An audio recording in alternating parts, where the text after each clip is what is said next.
الحمد للہ رب العالمین والصلاة والسلام علی الانبیاء والمرسلین اعوذ باللہ من الشیطان الرجیم بسم اللہ الرحمن الرحیم رب اشرح لی صدری ویسر لی امری واحلل عقدۃ من لسانی یفقہوا قولی واجعل لی وزیرا من اہلی۔ محترم سامعین، السلام علیکم ورحمۃ اللہ وبرکاتہ۔ الحمدللہ قرآن پاک کا مطالعہ ہمارا جاری ہے۔ سورہ بقرہ کی آیت نمبر 134 تک ہم پڑھ چکے ہیں۔ آج انشاءاللہ آیت نمبر 135 اور 136 پڑھیں گے۔ آج کی آیات میں خاص طور پہ آیت نمبر 136 جو ہے وہ کافی غور طلب ہے۔ ایک عقیدہ ہمارے یہاں پایا جاتا ہے، اس عقیدے کو ہم تھوڑا سا ڈسکس کریں گے اس آیت کے اندر۔ دیکھتے ہیں اللہ تعالیٰ نے ان آیات کے اندر کیا فرمایا ہے۔ اعوذ باللہ من الشیطان الرجیم بسم اللہ الرحمن الرحیم وقالوا كونوا هودا او نصارى تهتدوا، اور کہا ان لوگوں نے کہ تم ہو جاؤ یہودی یا عیسائی تو ہدایت پا جاؤ گے، راہ پر آ جاؤ گے۔ یعنی یہود و عیسائی کی طرف بات منسوخ کر کے کہی جا رہی ہے کہ ان کا یہ کہنا ہے، ان لوگوں نے یہ کہا ہے کہ یہودی بن جاؤ یا عیسائی بن جاؤ تو تم راہ پہ آ جاؤ گے۔ کل جواب دلوائے جا رہے ہیں ان سے کہ کہہ دو بل ملت ابراہیم حنیفہ، نہیں یہودی عیسائی نہیں بلکہ ملت ابراہیم، ابراہیم علیہ السلام کی جو ملت ہے، ان کا راہ تھا، ان کا دین حنیفہ، وہ ہے اصل راہ تھا، بالکل یکسو۔ وما کان من المشرکین، اور مشرکوں میں سے نہیں تھے۔ یعنی یہودیوں کے اندر بھی شرک آ چکا، انہوں نے عزیر علیہ السلام کو اللہ کا بیٹا کہہ دیا، اور عیسائیوں کے اندر بھی شرک آ چکا، انہوں نے عیسیٰ علیہ السلام کو اللہ کا بیٹا کہہ دیا۔ تو لہٰذا یہ راستے تو ہدایت کے راستے نہیں، یہ تو شرک کے راستے بن گئے۔ تو اللہ تعالیٰ نے کہا کہ ابراہیم علیہ السلام کو جب ملت، وہ اصل راستہ جو ہے وہ ہے اصل ہدایت کا راستہ۔ اور ابراہیم علیہ السلام کو سارے مانتے ہیں، یہودی بھی اپنا بڑا مانتے ہیں، عیسائی بھی مانتے ہیں، مسلمان بھی مانتے ہیں۔ تو اللہ تعالیٰ نے سمبل انہیں کو رکھا ہے جو سب کے جو ہے متفق علیہ شخصیت ہیں، کسی کو اختلاف نہیں ہے، تو اسی کی طرف بات منسوخ کی کہ انہی کا راستہ اصل میں ہے جو کہ مشرک نہیں تھے، شرک سے پاک تھے بالکل۔ یہ ایک قسم کا ابراہیم علیہ السلام کا خاص وصف جو ہے قرآن کے اندر بیان ہو گیا۔ اکثر مقامات پر جہاں بھی ابراہیم علیہ السلام کا نام ہے، کوئی خاص طبع یہ بات ضرور جوڑی کہ وہاں کا نام المشرکین، وہ مشرکوں میں سے نہیں تھے، شرک سے وہ 100% پاک تھے، شرک کا کوئی شعبہ ان کے اندر نہیں تھا۔ اور شاید یہی چیز جو ہے ان کے سب سے بڑے ان کا ایک فضیلت کا باعث بنے کہ اللہ تعالیٰ نے ان کو اتنا بڑا رتبہ، اتنا بڑا مقام دیا کہ سب کے لیے رہتی دنیا کے لیے، پوری انسانیت کے لیے ان کو امام بنایا، اور سب کو یعنی کہ انہی کی طرف فوکس کرے، سب انہی کی ملت کی پیروی کریں۔ ہمارے یعنی کہ آخری نبی کو بھی اللہ نے یہی ارشاد فرمایا کہ ابراہیم علیہ السلام کی ملت کی تم نے پیروی کرنی ہے، اور ہم سب یعنی کہ دین ابراہیمی کی ملت کی پیروی کرنے والے یہاں پہ ہیں موجود۔ تو یہاں پہ بھی بات کی جا رہی ہے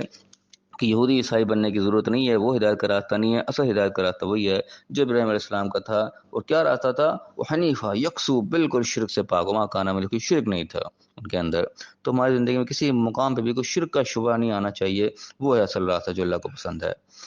اس کو اللہ نے فرمایا کہ قولو، کہہ دو، اصل میں جواب یہ دلوایا کہ وہ سمجھا کہ یہودی عیسیٰ علیہ السلام کو مان لو تم بھی کامیاب ہو جاؤ گے، یا موسیٰ علیہ السلام کو مان لو تب کامیاب ہو جاؤ گے، تب تمہیں راہ مل جائے گی۔ لیکن اللہ تعالیٰ نے ساروں کو یہاں پہ نام لگوایا، قولو، کہہ دو ان سے کہ آمنا باللہ، سب سے پہلے اللہ پر ایمان لے، سب سے پہلا ایمان اللہ پر ہے، سب سے پہلے اللہ کی بات ماننے والے ہیں۔ وما انزل الینا، جو کچھ ہمارے پر نازل ہو ہم اس کو ہی مانتے ہیں۔ وما انزل الی ابراہیم، جو کچھ ہماری طرف نازل ہوا اس میں یعنی کہ پیغمبر بھی آئے ہماری طرف،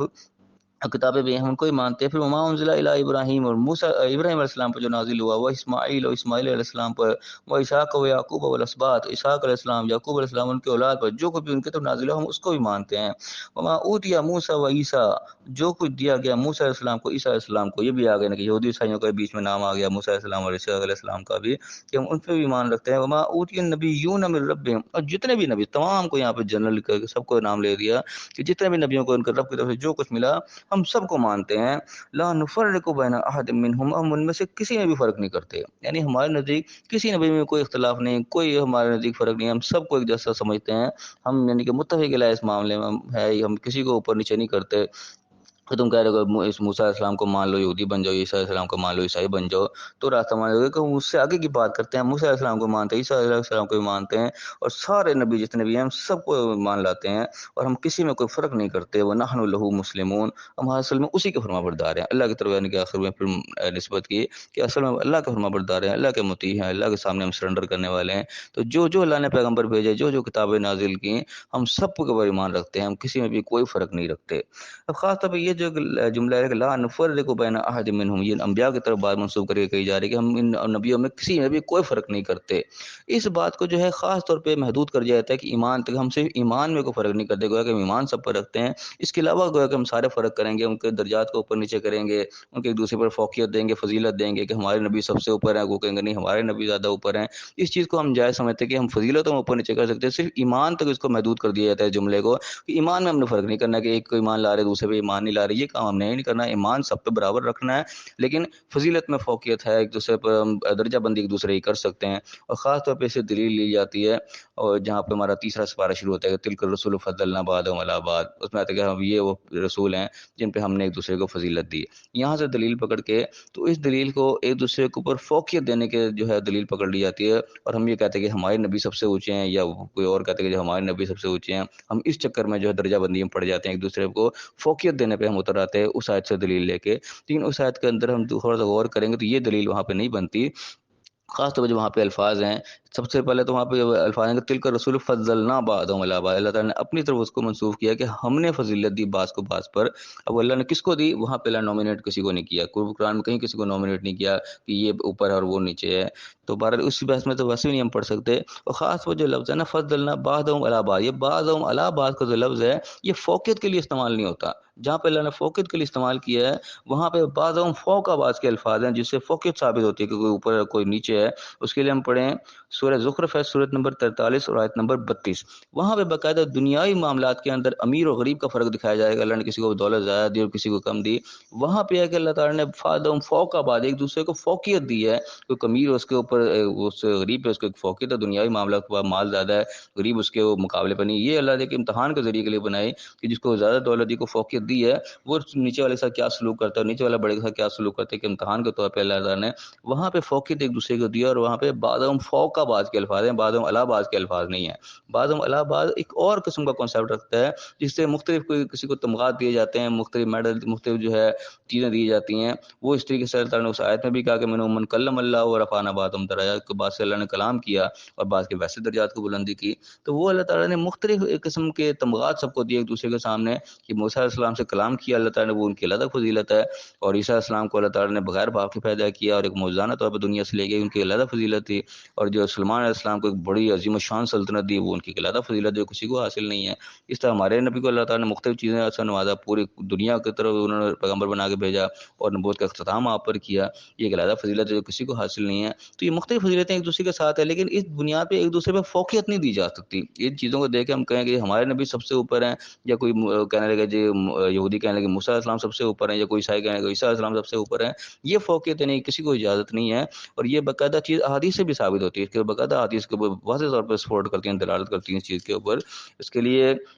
صحیح بخاری کے اندر کئی احادیث اوپر نیچے ان کے آتی ہیں مختلف مقامات پر، خاص طور پہ میں آپ کو چند کا حدیث کا صرف حوالہ دے دوں گا کہ صحیح بخاری کی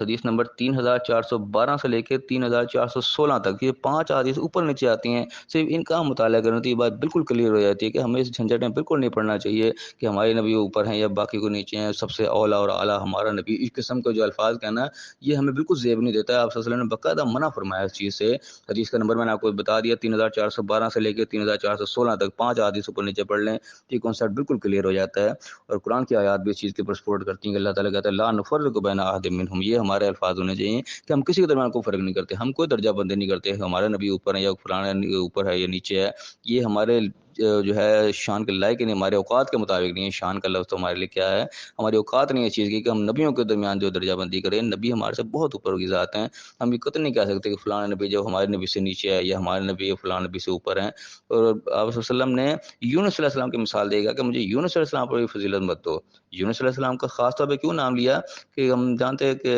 قرآن پاک کے اندر یونس علیہ السلام کی غلطی کا اشارہ کر کے بڑے یعنی کہ سخت الفاظ ان کے لیے استعمال کیے گئے تھے کہ اگر وہ معافی نہ مانگتے اللہ تعالیٰ نے ان کی معافی قبول کر لی، تو انہوں نے کہا کہ معافی نہ مانگتے مچھلی کے پیٹ میں رہتے تو جتنے لوگ تو اٹھائے جائیں گے وہاں تک اس وقت تک گویا قیامت کا اشارہ کیا، قیامت تک مچھلی کے پیٹ میں ہی رہتے، اللہ تعالیٰ نے بہت سخت الفاظ استعمال کیے کہ ان سے ایک خطا ہو گئی جو انہوں نے خطا کی، اللہ سے معافی مانگ لی، اللہ نے معافی ان کو دے دی، تو آپ صلی اللہ علیہ وسلم نے ان کا نام لے کے کہا کہ مجھے ان کے اوپر ہی فضیلت دینے کی ضرورت نہیں ہے تمہیں۔ تو یہ حدیث بڑے صاف طور پہ اسی کی دلالت کرتی ہے کہ ہمیں جھنجھٹ میں نہیں پڑنا چاہیے کون اوپر اور کون نیچے ہے۔ تو یہ شاید کو جو ہے لا نفرق بین احد منہم کو صرف ایمان تک محدود کر لینا، یہ میرے نزدیک ٹھیک بات نہیں ہے کہ صرف ایمان میں ہم فرق نہیں کریں گے، باقی ہم سارے فرق کریں گے، اب جو ہے اس قسم کا کام ہمیں نہیں کرنا چاہیے۔ تو بہرحال اللہ تعالیٰ سمجھنے کی توفیق عطا فرمائے۔ یہاں پہ خاص طور پہ چیزیں مسلمان جو ہے اسلام جو ہے یہ بڑا واضح کشادہ ذہن کا مذہب ہے، اس میں یہ تعصب نہیں ہے کہ ہم آگے ہیں اور باقی ہم سے پیچھے ہیں، نہیں، ہم سب کو ایک نظریے پر دیکھتے ہیں، سب نبی ہمارے لیے برابر محترم ہیں، ہم کسی کے اوپر نیچے نہیں کر سکتے۔ کل کو قیامت کے دن اللہ کے سامنے کھڑے ہوں گے تو ہم کیا جواب دیں گے؟ اگر ہم نے اوپر نیچے کیا ہوا ہوگا تو اللہ ہم سے پوچھ لے گا تم نے کیا کیا، تو ہم جواب دیں گے ہاں ہم ایمان میں تو فرق نہیں کرتے تھے، باقی ہم نے سارے فرق کیے ہیں۔ لیکن اللہ نے یہاں پہ جنرل بات کرتے کہ لا نفرق بین احد منہم، ان میں سے کوئی فرق نہیں کرتے۔ یہاں پہ کوئی ایمان کا لفظ اللہ نے مخصوص نہیں کیا، یہ ایک ہماری اپنی اختراع ہے کہ ہم نے ایمان کو مخصوص کر کے سے اور باقی چیزوں میں ہم نے فرق کرنا شروع کر دیا، جبکہ آپ صلی اللہ علیہ وسلم کے واضح فرامین موجود ہے کہ تم مجھے فرق مت دیا کرو، ایک دوسرے کے اوپر فضیلت انبیاء کو مت دیا کرو۔ تو آپ صلی اللہ علیہ وسلم بھی واضح طور پہ ایک چیز کو منع کر کے گئے اور پھر بھی ہم اس سے منع نہ ہوں تو یہ ہماری پھر کوتاہی ہے، ہمیں اس میں آپ اصلاح کی ضرورت ہے۔ تو اللہ تعالیٰ ہمیں صحیح سمجھنے کی، صحیح عمل کرنے کی توفیق عطا فرمائے اور دنیا آخرت دونوں جگہ کامیاب فرمائے۔ آمین۔ وآخر دعوانا ان الحمد للہ رب العالمین۔